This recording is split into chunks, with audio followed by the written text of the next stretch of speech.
E é o seu Cidade Alerta que já está de volta, edição de sábado, acompanhando de perto tudo o que aconteceu no sul do país com a passagem de um tornado que há 66 anos, o último tornado registrado na região, que deixou uma destruição muito grande, aconteceu na região de Palmas e deixou, se eu não me engano, naquela época, 34 mortes, se eu não me engano, mas foi registrado em 1959.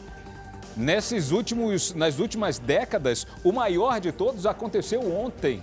Nós estamos em Rio Bonito do Iguaçu, região que foi fortemente atingida, 90% da cidade destruída, são 750 feridos. Nós vamos até Laranjeiras com Ricardo Vilches, que está acompanhando de perto tudo o que está sendo feito na região para tentar amparar essas vítimas. Lembrando, foram 6 mortes, 5 em Rio Bonito e uma numa cidade próxima.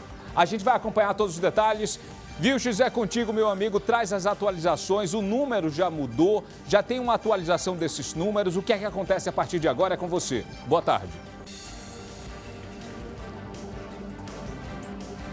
Oi, Dionísio, boa tarde para você e para todo mundo que acompanha o Cidade Alerta. Nós estamos em Laranjeiras do Sul, que é a maior cidade dessa região centro-sul do Paraná, fica aproximadamente 30 quilômetros de Rio Bonito. Aqui nós estamos em frente ao Hospital São José. Esse é o maior hospital aqui do município que atendeu a maior quantidade de pacientes ontem na passagem desse tornado. Foram aproximadamente 130 pessoas de lá que foram trazidas para cá. E no momento, 15 pessoas permanecem internadas, só que 2 em estado grave. São 2 pacientes que permanecem em coma. Para responder diretamente a tua pergunta, Dionísio, agora a última contagem dá conta de 6 pessoas mortas nessa passagem desse tornado, que atingiu 250 km por hora. Entre essas pessoas está uma menina de 14 anos de idade, a Júlia. A Júlia hoje, ela tinha crisma na igreja. E ontem ela saiu de casa para preparar o vestido que ela iria usar hoje. Foi na casa de uma amiga e junto com a amiga também de 14 anos, as duas iriam para a costureira fazer esses últimos acertos. Quando elas saíram de casa, se deram conta desse tornado.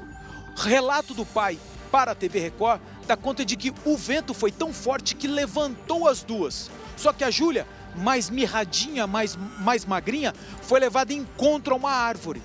Por causa desses graves ferimentos provocados por esse impacto, ela acabou entrando em coma. E aí a morte dela acabou sendo confirmada aqui mesmo no hospital. Esse é um dos relatos. As outras pessoas que morreram ou ficaram gravemente feridas durante essa passagem do tufão estavam abrigadas fazendo compras no supermercado. E aí é importante, Dionísio, todo mundo que está ouvindo esse tipo de informação ter a ciência.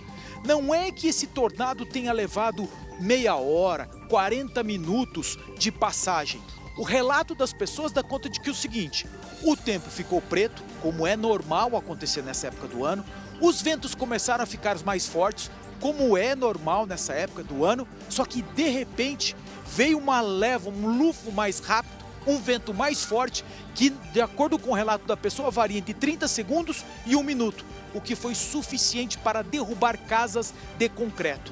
Quando você mencionou, dando a notícia de que 90% das casas tinham sido dizimadas daqui, não estamos falando de casas de madeira, estamos falando de casas de concreto. Só que o vento foi tão forte que levantou tudo. E aí tem uma característica também do relevo desse município aqui do centro-sul do Paraná.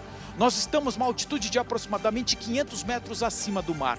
É uma região mais alta. E aqui, como a vegetação nativa foi toda desmatada para dar lugar a uma lavoura, principalmente de milho e também soja, então você tem um descampado. É uma área livre, onde você, parado em determinado lugar, você consegue avistar de longe o horizonte. É a região do oeste do estado do Paraná, Cascavel, a maior produtora de soja do estado do Paraná e também do sul do Brasil. Então tem essa característica, as pessoas estão acostumadas a ventos, mas a 250 quilômetros, quanto aconteceu agora, é a primeira vez. Neste momento, a cidade de Rio Bonito tem uma preocupação: atender aquelas pessoas desabrigadas e desalojadas e também achar maneiras de recuperar todos esses pertences. Por isso que representantes do governo federal e do governo do estado concentraram todas as suas atividades para saber como atender toda essa demanda. E o mais importante, no momento a informação que nós temos que são 2 pessoas em estado grave aqui nesse hospital de Laranjeiras do Sul e outras 2 pessoas também em estado grave internadas no hospital de Pato Branco, que é outra cidade um pouco maior aqui dessa região do Paraná, que fica aproximadamente 100 quilômetros aqui de Rio Bonito do Iguaçu. Eu volto com você, Dionísio. Obrigado, Ricardo Vilches, que está acompanhando de perto todo o trabalho feito para amparar essas vítimas e trouxe um relato importante, Altair. 1 minuto, gente, 30 segundos.